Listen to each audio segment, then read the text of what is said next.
Hello from the sunny west of France, a little bit north of Bordeaux, where I'm staying with some friends. This is a video I didn't know whether I'd be shooting and whether or not I'd be publishing, but I have arrived here after 3 days on the road, and I did shoot some video, so I'll share it with you. I'm going to be here for a while, so may not shoot much video because well, this summer hasn't gone quite according to plan.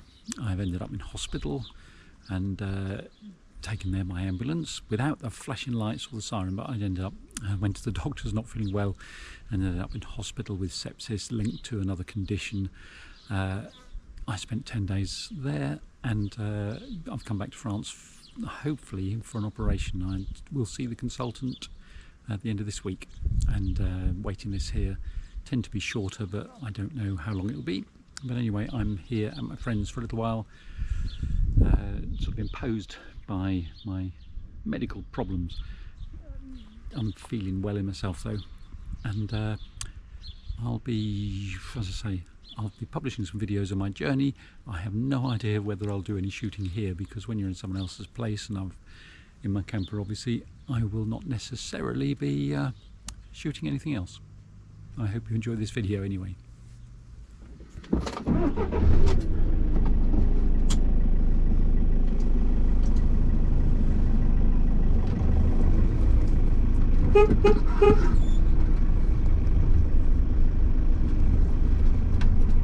Well, I'm off again to France. I don't actually know what day it is. It's Thursday, so perhaps the 6th of August maybe. Anyway, it's Thursday, it's 20 past 8 in the morning. I don't actually know whether I'm going to go or which route I'm going to go, but anyway, I'm off to Dover.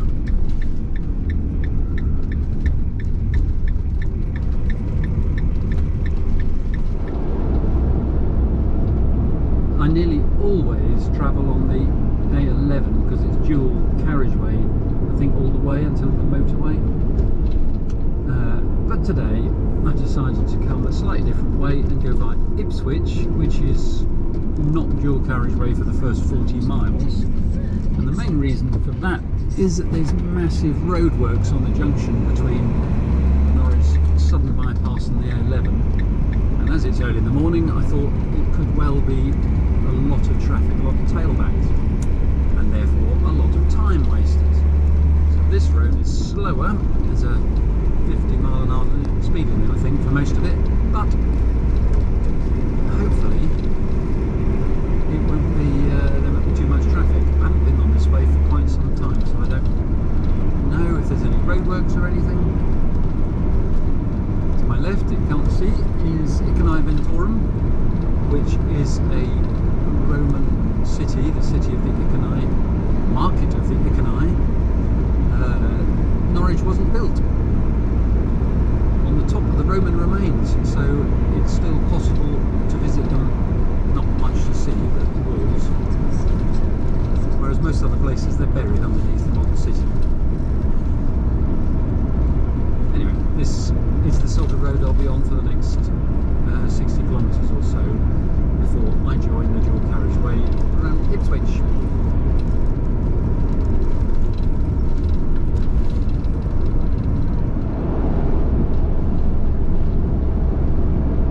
I'm on the Dis bypass now, so as they used to say on the train, this is Dis. And I've noticed on this particular road, there's, you can see one just on the left there, there's a pathetic little St George cross flags. I suppose the person who put those out may even be too stupid to know how to paint the Union flag properly. And I wonder if they realise how ashamed it makes other people feel to be English. Another one there. Because they're not patriotic for the country, they're racist bigots that put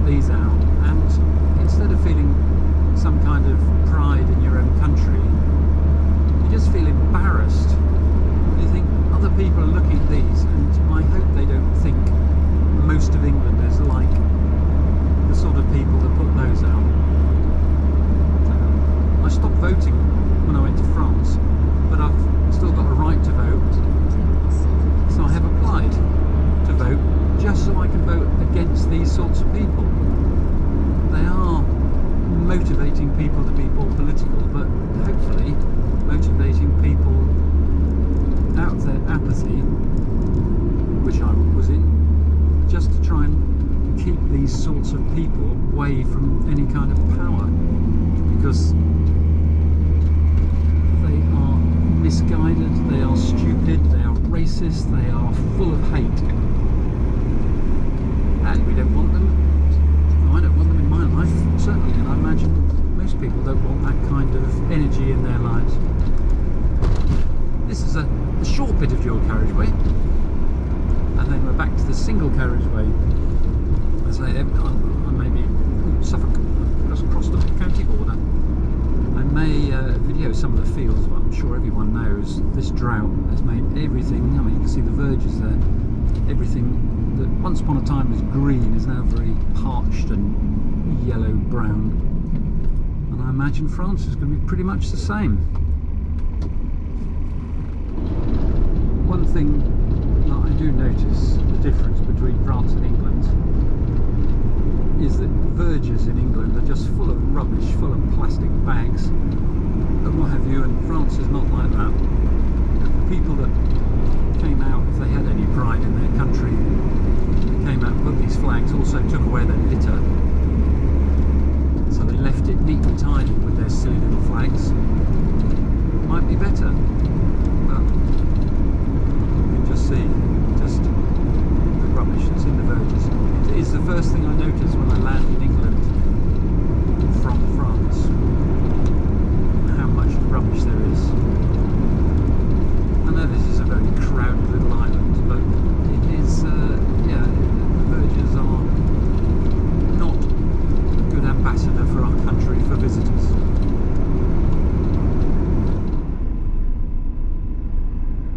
I'm on the dual carriageway. I think this might be, this is junction 30 of the A12. I think it might be Colchester bypass, I'm not sure.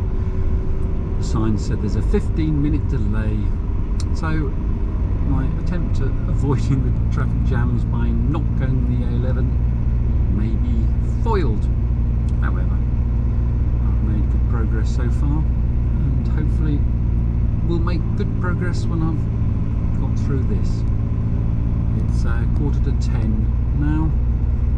Temperature's climbed all the way to 19, which is quite fresh, isn't it? It started at 16, I think, when I left.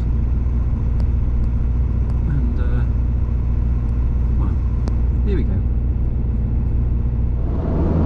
Well, that was strange, like that often is.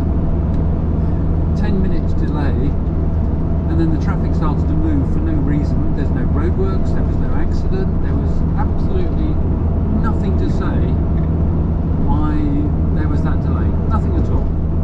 But I suppose with such traffic densities we have, I saw once on the M25 a couple of swans flew down across the traffic, almost touched down on the road, and then took off. And I was heading the opposite direction, but the cars slammed on their brakes to avoid hitting these swans. And then I watched the tailback. As I say, I was driving the other direction, but the tailback was just almost going as fast as I was, slowly building, until the traffic was stationary. And the first cars hadn't actually, stopped fully. They just slammed on the brakes for these swans, and then when the swans flew off, they accelerated away again. So maybe it's just something like that. But bizarrely, it was reported 20 minutes back on the A12, the A140 rather. So, yeah, no idea. Anyway, traffic's flowing smoothly now, so much the better. I'm at the M25. I've never quite understood this, because from here it says M25 south and M25 north. Well, I want to go east, not west. So we're on the north side of the M25, so you can't go north from here. It's just bizarre. I don't know why they don't put M25 clockwise, M25 anti-clockwise. So anyway, I'm going east on M25 south.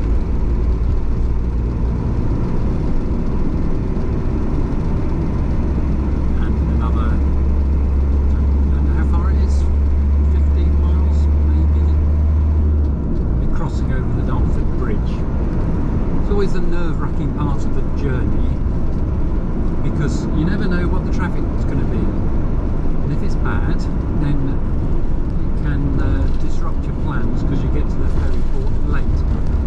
But it might be really clear, and you never know. So you always have to leave enough time in case it is busy, and just hope that it won't be. Anyway, I'm on to the madness that is the M25 now.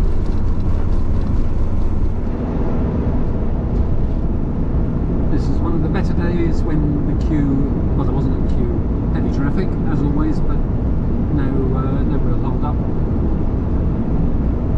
So I'm on the bridge, currently in Essex, and in the middle of the Thames it becomes Kent. I think there might even be a little sign. I like this effect of the wires, suspension wires, when you're coming towards them. These ones less so.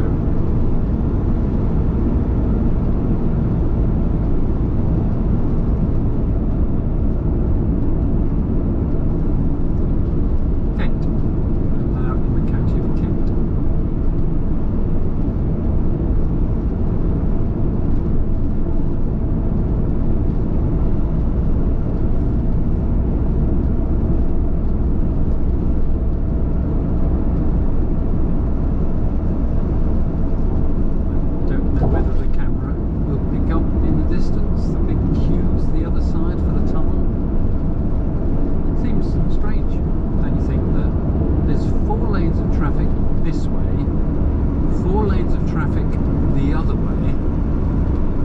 Mostly the hold-ups are going the other way, from the south of the Thames to the north of the Thames. Yet, presumably on a given day, the same number of people will be going one way as the other. So I don't quite understand why you're more often held up in traffic going under the 4 lanes of the tunnel than you are the 4 lanes of the bridge. There's no toll booths anymore, which there used to be, but as you can see the other side of the road. I don't know how long that goes on for, but it is moving, but quite slowly.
Impressive entrance into Dover, because you go out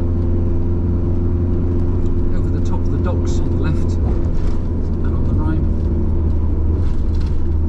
Doesn't look like there's any queues for the passport. Nice. There's also a DFDS ferry there, but I doubt I'm on time for that one. But you never know. I suppose if it's just unloading, I might. Anyway, here I am at the port. Even now, after all these years, 40 odd years of doing it, I still get excited. Oh, hello. That made it look a bit difficult.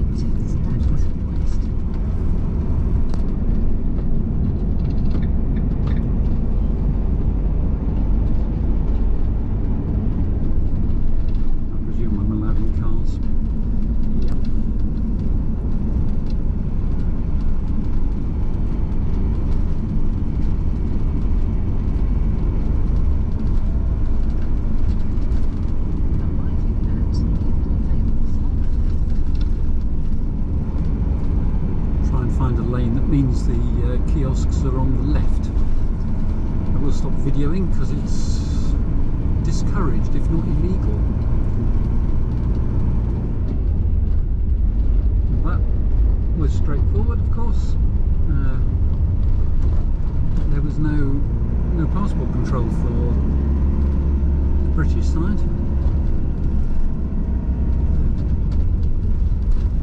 Now I just have to wait to see whether I'm going to be stopped to be searched. Well, I was searched, but it was quite quick, with mirrors and things underneath. They've changed the way they ask questions, because they used to say any knives. I'm in a camper van, of course I've got knives, I've got cutlery. Now they ask whether you have pocket knives, which of course is slightly different. Anyway, that was that search done, and now on to the ticket desk, where I will find out whether I'm about to get on the ferry very soon or wait for another hour or so, I suppose.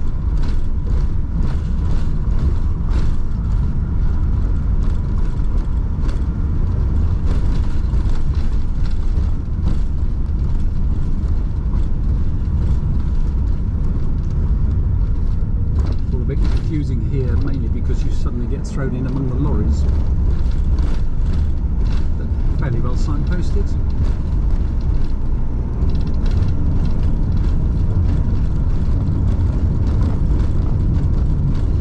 A bit more queue here.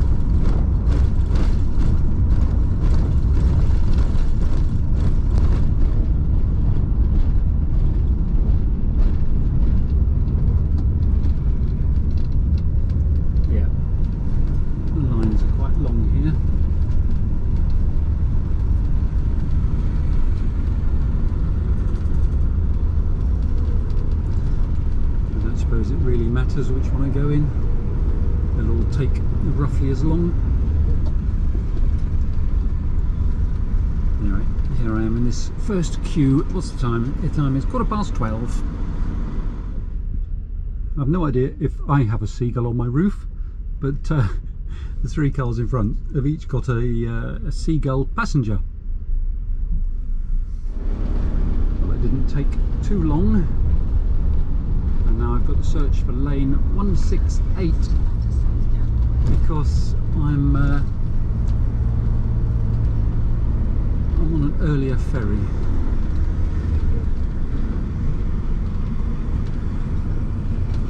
It's typical van man there, driving like he's going to get on a different ferry because he's driving fast.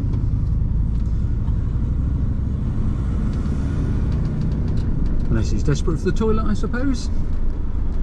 Give him the benefit of the doubt. Right, 168. I follow a YouTuber called Anne Maria, who basically does the same kind of thing as me. And she completely overshot it because she was talking. So I better not do that. I better keep an eye on for 168 so I don't overshoot. Oh yeah, the DS ferry that was here is gone.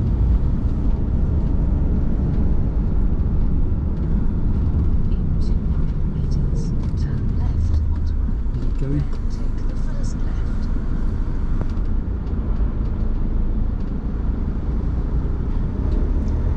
168.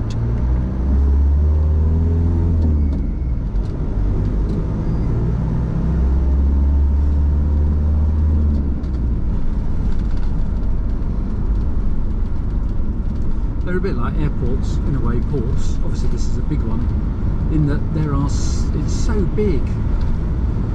And if you were cycling this little bit, or worse still walking, it is actually quite a long way.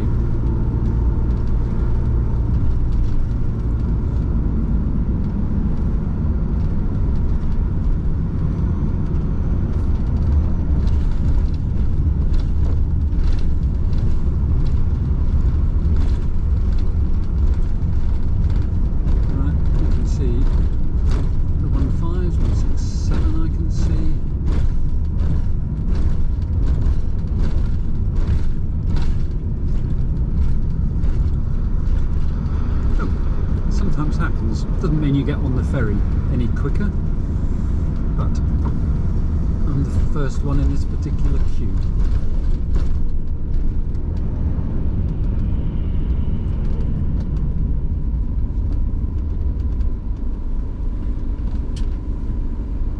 I think the ferry might already be here. I'm being sent down with the lorries.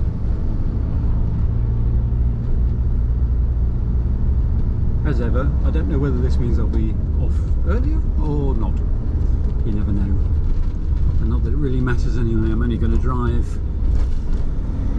until early evening and find somewhere to stop for the night. Right, who's going to tell me where to go?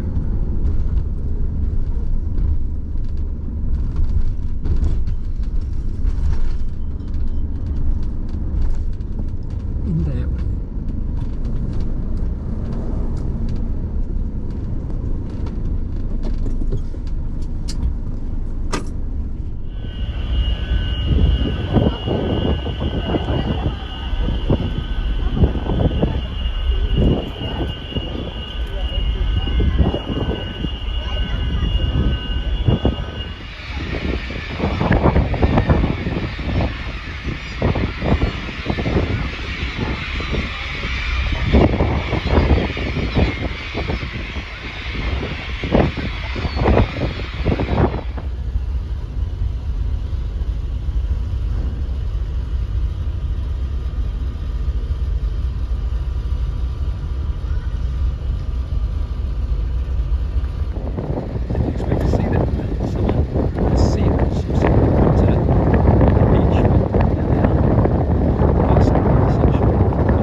One of the last ones off the ship this time, but then given I've got several days worth of driving, doesn't really make much difference, does it?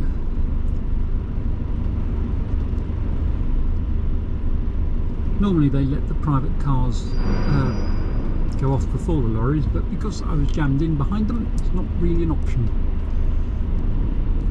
Anyway, as I say, it matters not. It's a warm sunny afternoon. It's nearly 4 o'clock French time, so I might get 3 hours done and see how it goes. French lorry, I think, or maybe it's not. Romanian number plate. But what I've done this time is I've just set the sat-nav to no autoroutes. I don't know if I've ever done this particular trip from this place, at a place called Yusa, from Calais. I've done it from Normandy, but anyway, I'll see what the sat-nav, where it decides to send me.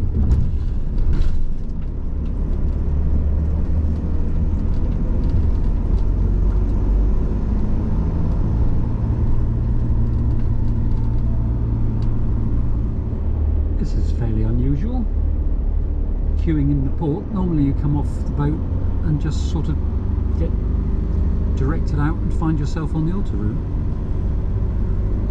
But this time maybe they're checking passports or something. It doesn't normally happen like this. Normally it is just a smooth transition out. Looks like a lovely day, plenty of people on the beach as well as those seals. And it's school holidays. It's unusual for me to travel to France in school holidays. Normally I'm in England for school holidays, so this will be a change. I don't know how easy it will be to find a free wild camping spot. I normally use Park for Night, but maybe those will be too popular to be full. Well, we'll see what happens. I can go on campsites, I don't mind, but not usually on the first night, because you haven't got much time to enjoy yourself at the campsite, because you're just sort of driving, going to bed, getting up and going. So maybe tomorrow night, but the first night I don't normally go on a campsite. Yeah, they were just stopping the odd vehicle, so I wasn't stopped. An English car just ahead of me was. Now I'm going to confuse my sat nav, because I'm going to use the auto route until I get to Boulogne, because it's free until you get that far. And my sat nav's now going to worry, because it wanted to send me in the centre of Calais to avoid this auto route, which is effectively a bypass.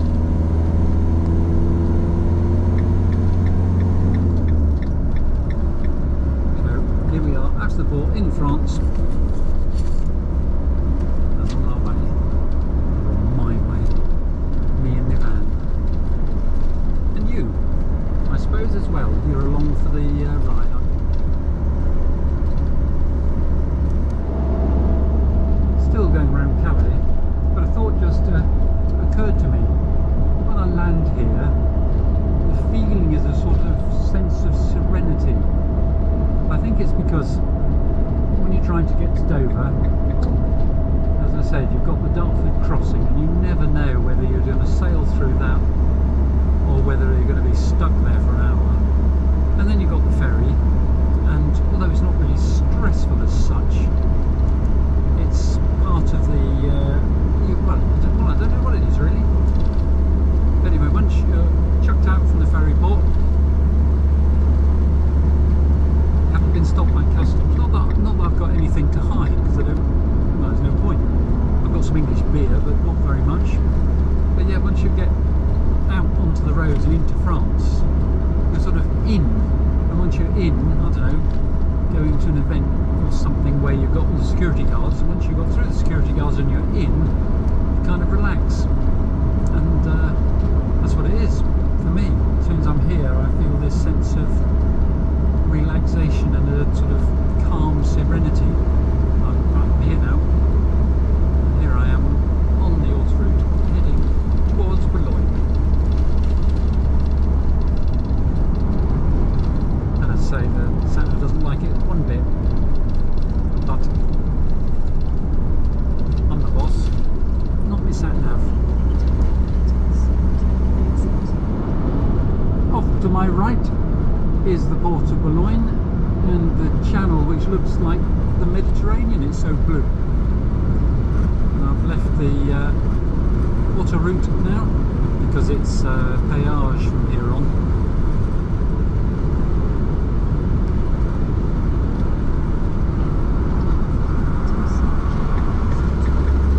And I'm dropping to the M1.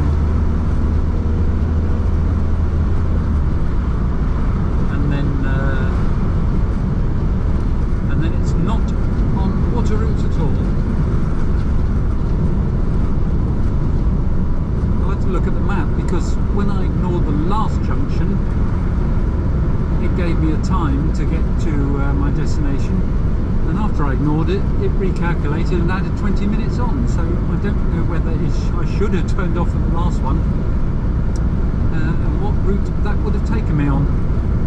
It's too late now, so I will be on the N1, which is the main road towards Paris. obviously I'm not going to go to Paris. I'm going to go to the west of Paris, and I'm going towards Abbeville, as you can see.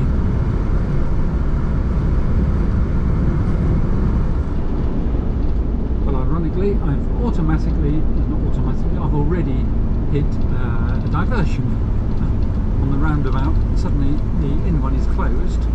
So fast right, we're at 45 Church Tower.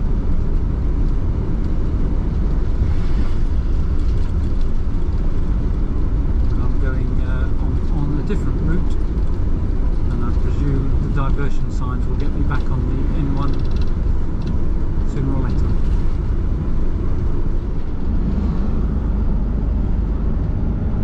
Might be a bit of an admission, but it's very difficult, even if it's I'll start again. This part of France, the northern part of France, I don't find scenically particularly attractive. So the temptation is just to sort of push on through. But I know that as soon as you get off the beaten track, there are always little gems to find. But particularly in the first few hours of getting off the ferry, you just sort of want to get it under your belt and get it behind you. But my sat-nav says I've got 13 hours to go, and I've got 5 days to do it in, so there's absolutely no need to rush. And I know when I lived in Normandy that as soon as you got off the beaten track, it was really, really pretty, and until that particular time, I recognise this roundabout, until that particular time, I'd only ever just gone straight through Normandy and not really even given it a second thought. But I had a house there for 20 years, and it's really attractive. There's lots of absolutely lovely places to visit, and lovely scenery. I've cycled, I've driven, I've walked. It's absolutely lovely. So I do wonder whether I'm doing this area an injustice, particularly when the weather is like this, because often, of course, because we're in northern France, it's not quite like this. So, yeah, I wonder really, this is the D901, once upon a time was the N1. A lot of the roads started as Route Nationale numbers were downgraded, and the finances effectively given to the departments to look after, and as a result they changed the numbers. So occasionally it's trying to work out how the numbering system, or the renumbering system if you like, worked. But anyway, I happen to know the D901 used to be the N1.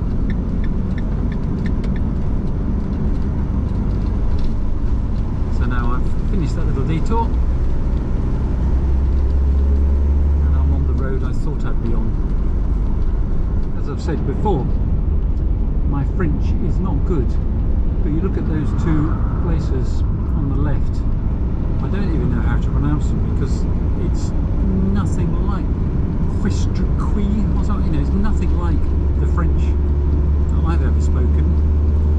Normandy names are, well, they're familiar to me, I suppose, and even in the south now they feel French, but those don't feel French at all. That sounds or looks just like Flemish, which is not surprising because the language here, the accent here now, but the older language that was spoken was very close, I think, to Flemish. I don't know what it's called, Artois? Might be. I can't remember. But I've got a picture somewhere of all the different languages of France. I think this traffic jam is just because we're following a tractor.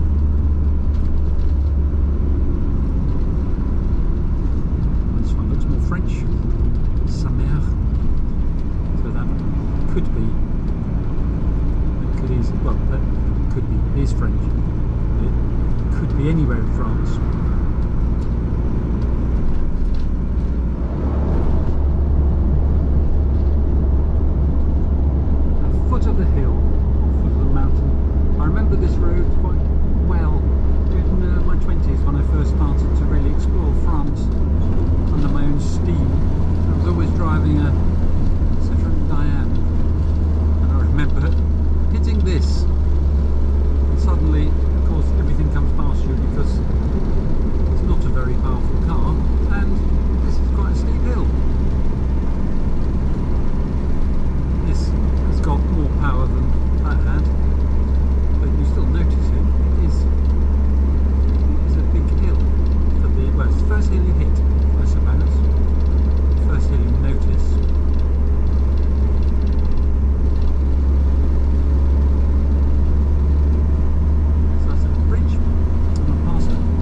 sea anymore, but it used to. We used to have a mini port here, but that's long since been dried out and been stranded, marooned anyway, a long way from the sea. And if you've been watching my videos for any length of time, you'll know that on the left there is a lay-by and there is a chip van there. And I went through a phase of having chips there. Every time I came past, it was obviously all the right time. Probably isn't that? Well, I think they open at 7 and it's 5:15. That's probably a little long to wait for chips. And anyway, I had curry on the boat because I had fish and chips yesterday.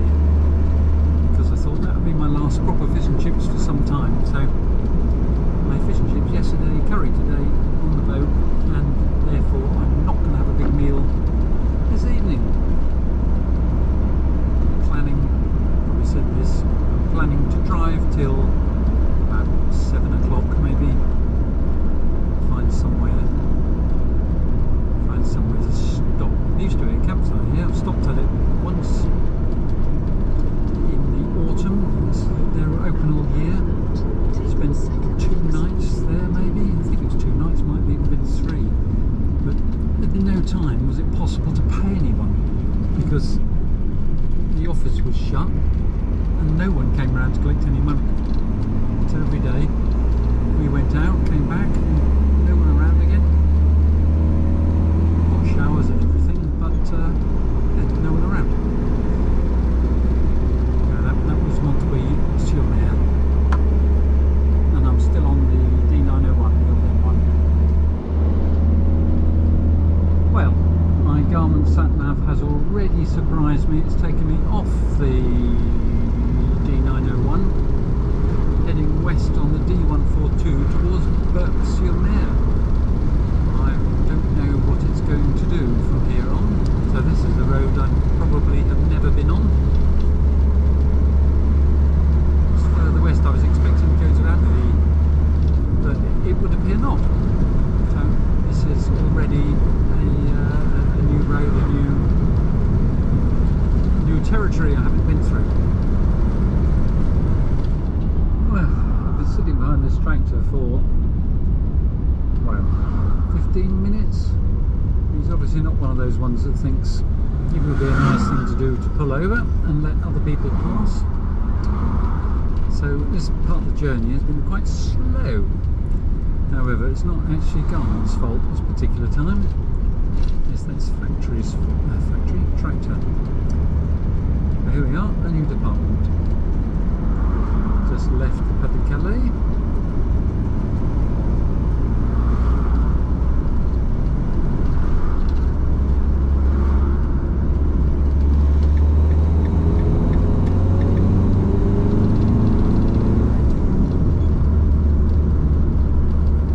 Not strictly legal, but when vehicles are travelling so slowly like that, everyone seems to ignore it. Well, I'm going to get some water, but it's not. There you go. Not natural. Well, that would be quite nice if you were cycling. I'm still heading for Abbey, so I don't know if this is an improvement or not. Makes a change, I suppose, but no idea whether it's a better route or whether it's just a different one.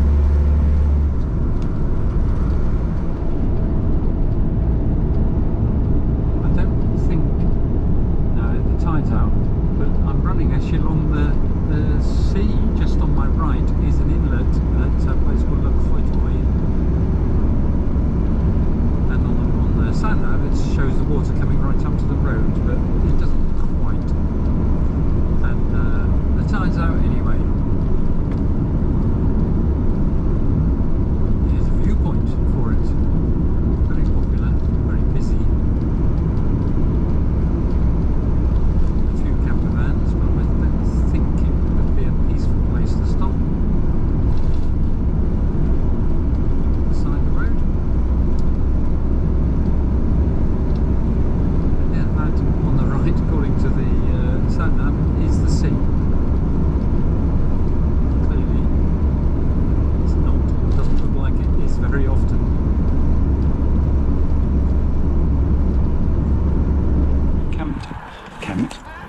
stopped right beside the bike path at a place called Noyelles-sur-Mer.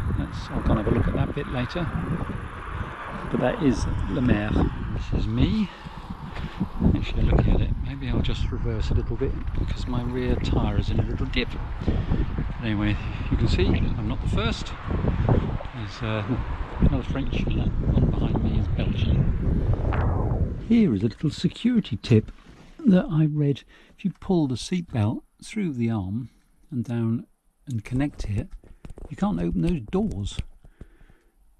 I think it's a really good idea. I don't take any extra security normally, but this is such an easy thing to do. It seems a sort of, well, why not?